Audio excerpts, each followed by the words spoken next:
Press In. Les décryptages de l'actualité vus par iWeb. L'information pour vous et avec vous en toute objectivité et impartialité. Je dis un grand merci à l'Union européenne et à l'Ouvrin Coopération. Nous allons recevoir maintenant l'honorable Ados Bombasi qui va nous faire une économie de cette proposition de la loi sur le statut d'artiste et des professionnels de la culture et des arts. Sous vos applaudissements, monsieur le président.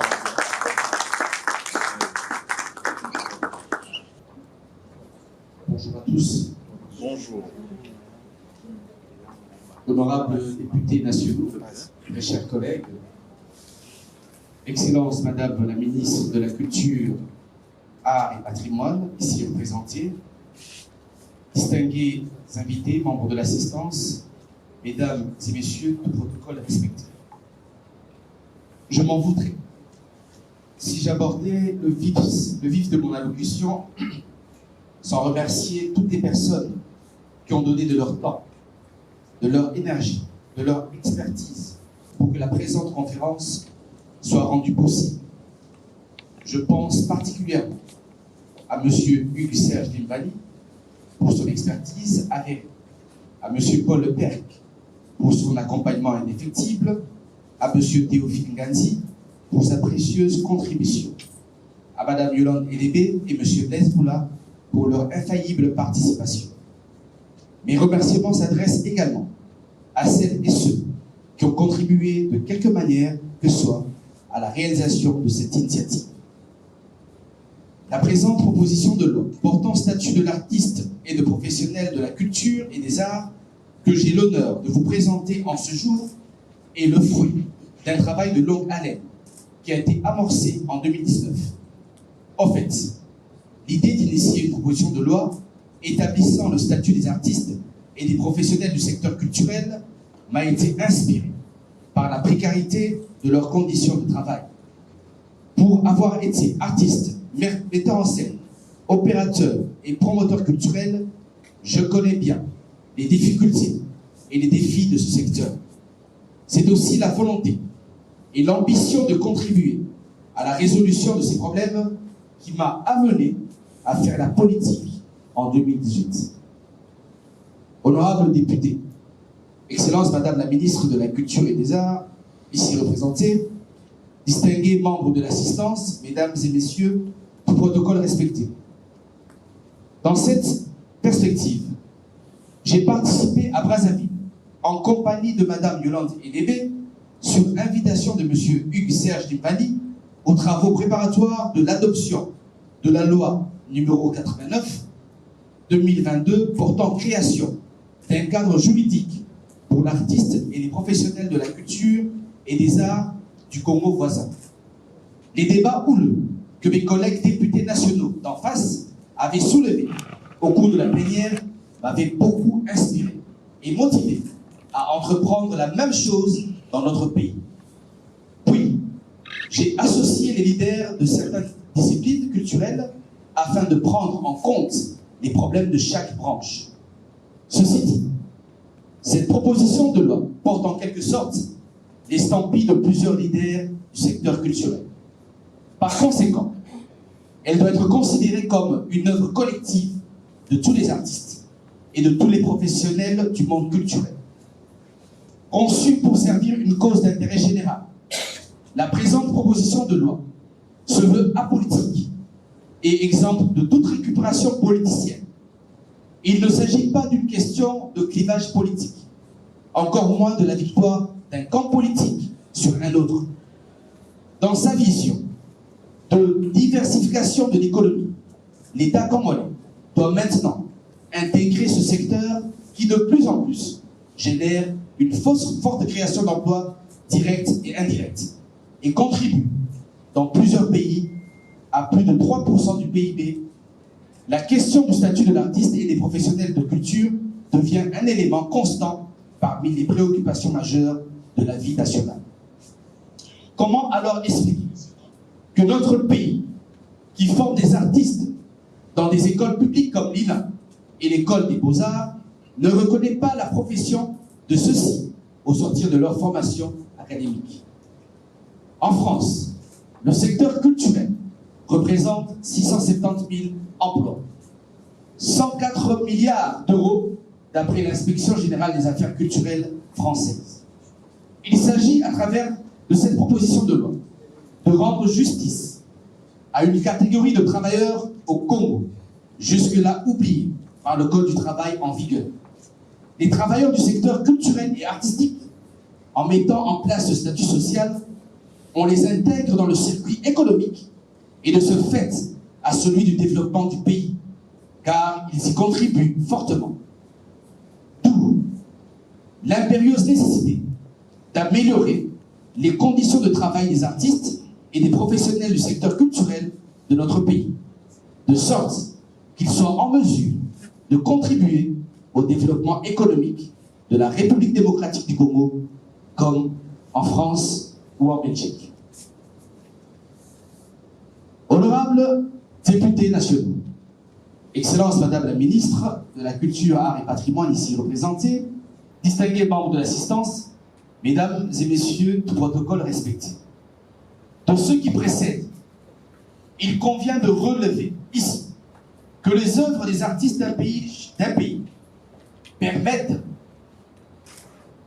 excusez-moi, de ceux qui précèdent, il convient de relever ici que les œuvres des artistes d'un pays, chanteurs, musiciens, instrumentistes, acteurs de cinéma et de théâtre, danseurs, metteurs en scène, stylistes, plasticiens, mannequins, écrivains, etc., permettent de favoriser ou de valoriser la culture d'un pays. Elles font le lien entre les générations et deviennent par conséquent le meilleur moyen de perpétuer l'identité et la culture nationale. Les artistes, qu'ils exercent dans le domaine de l'audiovisuel, des arts plastiques, de la musique, de la littérature, du spectacle, du théâtre ou de la danse, contribuent par le travail à l'enrichissement culturel, social, économique et politique du pays. Ainsi, pour l'exercice de leur métier, les artistes ont besoin des agents et entrepreneurs culturels qui leur permettent d'exercer leur art. Les activités énumérées ci-dessus se caractérisent par leur intermittence et la plupart des artistes exercent en dehors d'un contrat de travail, les mettant sous l'autorité hiérarchique d'un employeur. L'artiste ayant un profil particulier et atypique, ses conditions de travail sont souvent précaires et fluctuantes. Il exerce des métiers divers, tantôt artistiques, tantôt non. Il doit tenir compte d'un grand nombre d'employeurs ou de commanditaires. Le caractère cyclique de son activité a pour effet que ses revenus sont généralement irréguliers et aléatoires. Du fait de ces caractéristiques, il éprouve énormément de difficultés à bénéficier de certains droits prévus par la législation en matière d'emploi et de sécurité sociale. Dans la mesure où les régimes légaux de sécurité sociale en République démocratique du Congo ont été institués pour la fraction de la population active employée dans le secteur formel et exerçant sous l'autorité d'un employeur, il apparaît difficile d'assurer la prise en charge des artistes et des professionnels de la culture et des arts dans le cadre de ces régimes tels qu'ils se présentent aujourd'hui. Pourtant, le travail et la sécurité sociale constituent des droits fondamentaux inscrits dans la Déclaration universelle des droits de l'homme en ses articles 22, 23, 24, 25, 27, 28 et reconnu par la Constitution de la République dans son article 36, alinéa 5, qui dispose, je cite, « La loi établit le statut des travailleurs et réglemente les particularités propres au régime juridique des ordres professionnels et l'exercice des professions exigeant une qualification scolaire ou académique. » À ce titre, il convient de trouver les voies et moyens pour lever les barrières législatives et réglementaires à l'inclusion des artistes dans le système national de la protection sociale. Pour ce faire, leurs employeurs doivent être identifiés et ainsi soumis aux exigences du Code du travail, du régime général de la sécurité sociale et des législations relatives aux impôts et à la propriété intellectuelle. Honorables députés nationaux, Excellence, Madame la ministre de la Culture, Arts et Patrimoine, ici représentée, distingués membres de l'assistance, Mesdames et Messieurs du protocole respecté, la présente proposition de loi s'appuie sur la communication de son Excellence, Monsieur le Président de la République, lors de la 103e réunion du Conseil des ministres du gouvernement de la République, tenue le vendredi 7 juillet 2023, et notamment sur le point 3 intitulé « De la redynamisation du secteur culturel et de la gestion des conflits entre les opérateurs culturels ». C'est dans cet esprit qu'il définit le rôle de notre culture en général et de notre musique en particulier comme à la fois une composante fédératrice de notre peuple et un élément capital de sauvegarde de notre unité nationale. Pour le gouvernement, il est aussi question de dégager des solutions devant permettre aux artistes de vivre de leur art par la création d'un écosystème qui permette aux talents congolais de s'exprimer et de se développer. Étant le fondement de notre identité, la culture doit être traitée sans passion et être au-delà de tout clivage politique. Seul l'intérêt général doit guider notre réflexion et notre action dans le traitement de ce qui a trait au secteur culturel et artistique. C'est pourquoi je tiens à remercier mes collègues députés nationaux qui, au-delà de nos divergences politiques, ont marqué leur présence dans ce point de presse. Ils ont compris qu'il s'agit ici de l'intérêt général. Il s'agit de défendre notre bien commun, notre culture. Celle-ci n'appartient à aucun camp politique. C'est dans ce but, en s'appuyant sur la charte de la Renaissance africaine, que le législateur a décidé de mettre en place le statut de l'artiste et des professions du secteur des arts et de la culture. Honorables députés nationaux, chers collègues, Excellence Madame la ministre de la Culture, Arts et Patrimoine, ici représentée, distingués membres de l'assistance, Mesdames et Messieurs du protocole respecté. En mettant en place ce statut, le gouvernement congolais reconnaît l'importance de la contribution des artistes et des entrepreneurs culturels à l'enrichissement culturel, social, économique et politique de la République démocratique du Congo.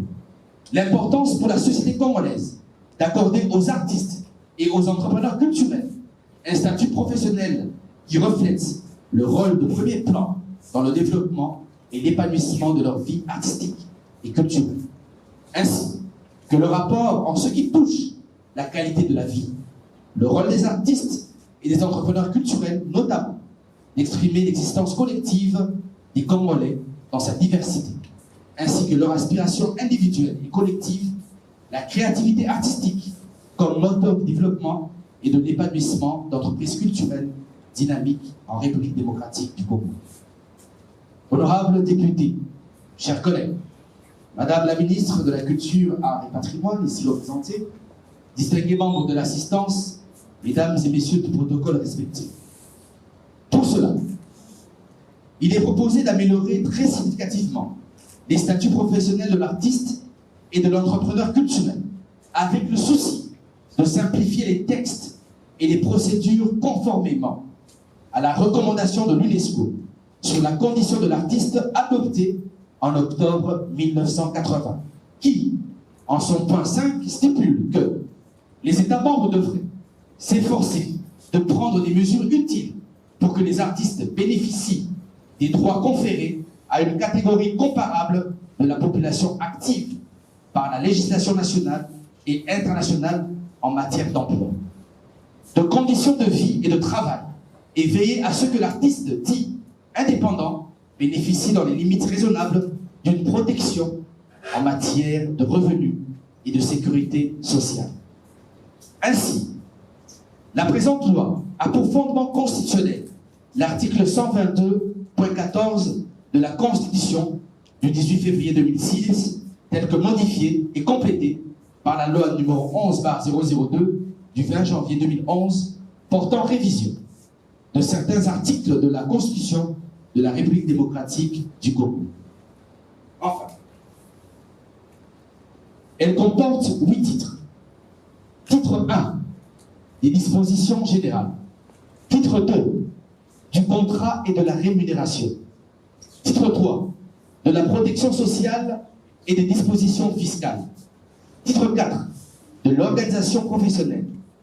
Titre 5, du placement des entreprises culturelles et artistiques, des licences et de l'exercice de l'activité d'entrepreneur culturel et artistique à titre occasionnel. Titre 6, des conditions de travail des enfants et du respect de la dignité des femmes de spectacle, cinéma, les professions ambulantes, la technique, la publicité et la mode. Titre 7, des dispositions pénales.